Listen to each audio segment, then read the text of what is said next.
Hello viewers and welcome back. Today I woke up on the wrong side of the bed because, like me, have you been wondering why is data suddenly so expensive?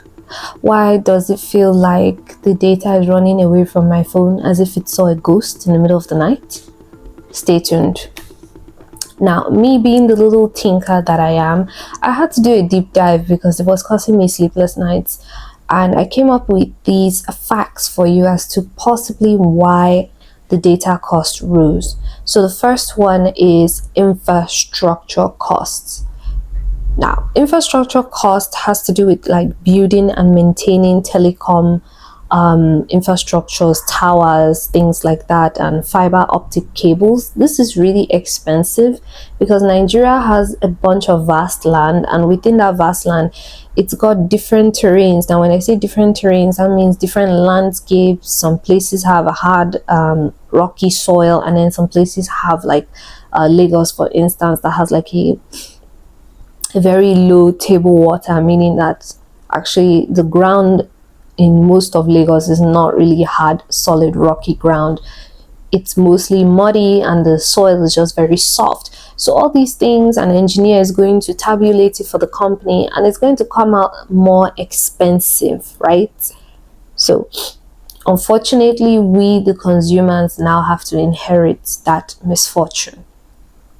Now, the second reason as to why we're having increments would be foreign exchange rates.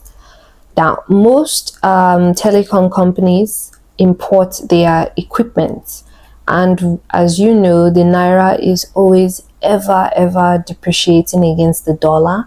So that means that importing these materials or these equipment gets expensive over time, and there's just nothing we can do about it. That's the exchange rate for you, and that affects our data prices in the long haul. So number three is that we have limited competition.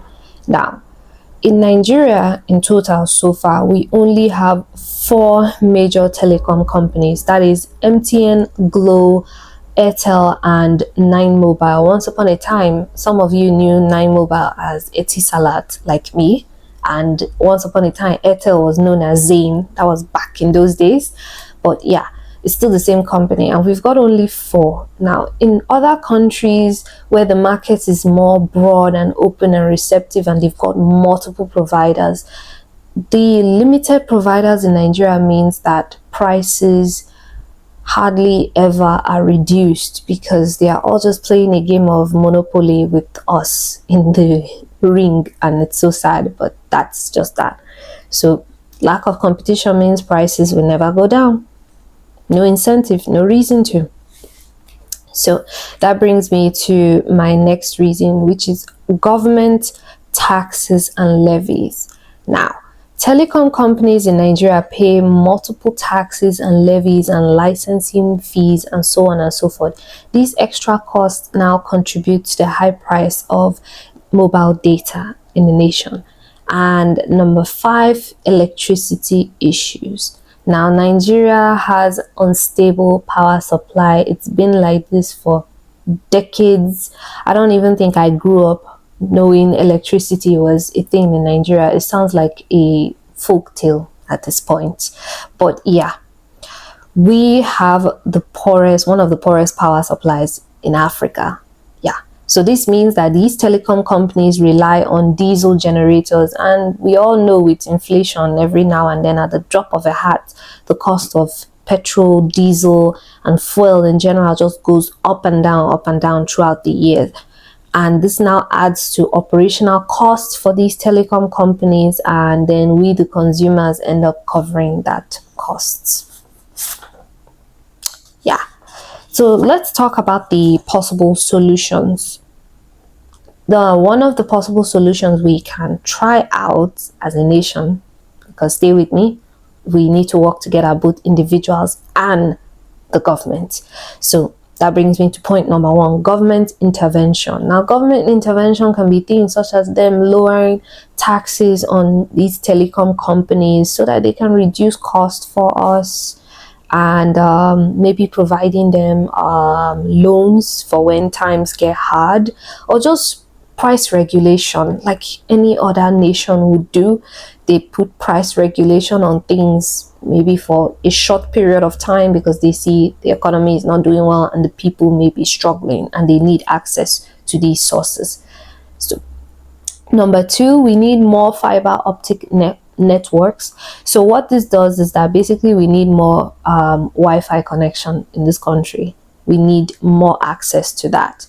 So by expanding the broadband coverage, that this Wi-Fi coverage I'm talking about, it would improve internet access and reduce our reliance on mobile data because we lack Wi-Fi around the country in specific spots. People end up relying on data for years heavily, whereas more developed countries are entirely, nearly like 80% running on fiber optics and Wi-Fi rather than mobile data. It's become a thing of the past. It's quite outdated for them, whereas in Nigeria, reverse is the case here.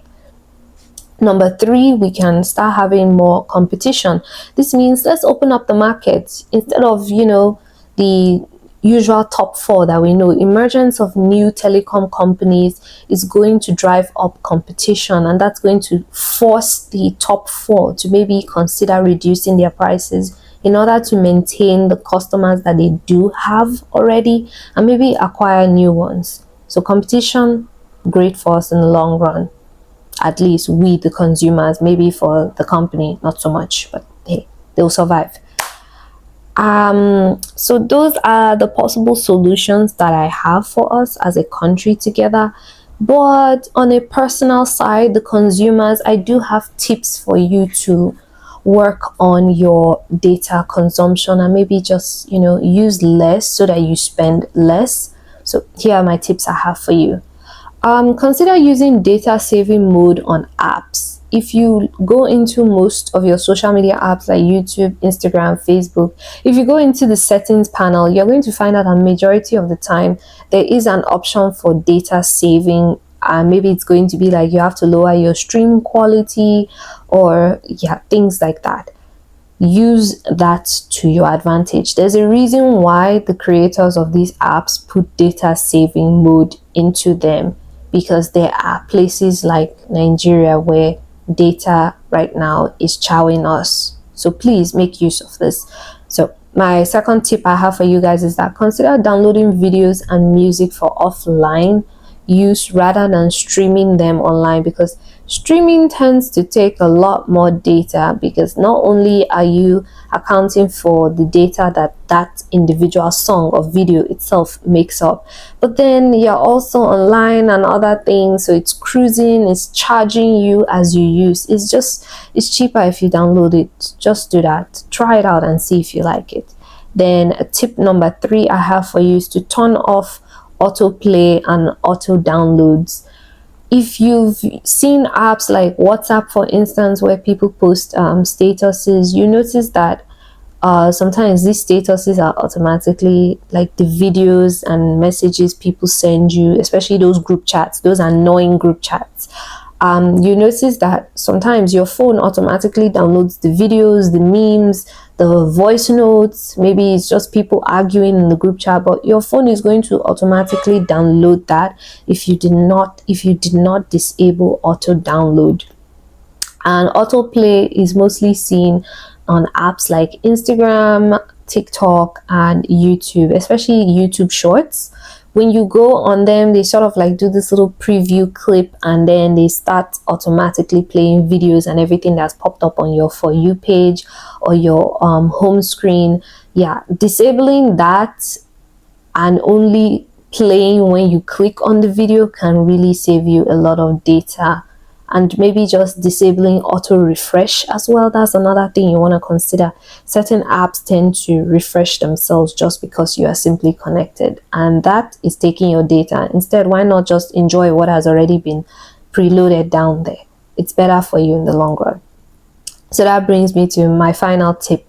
My final tip is that when you are out and about on these streets here in Lagos, it would not hurt you to always check for Wi-Fi hotspots. Just be curious, swipe down from your notification panel on your phone and switch on that Wi-Fi and just check if there are any open networks that you can use, and just give your data a break for even if it's an hour. Anything is still better than nothing, is it not? Yeah.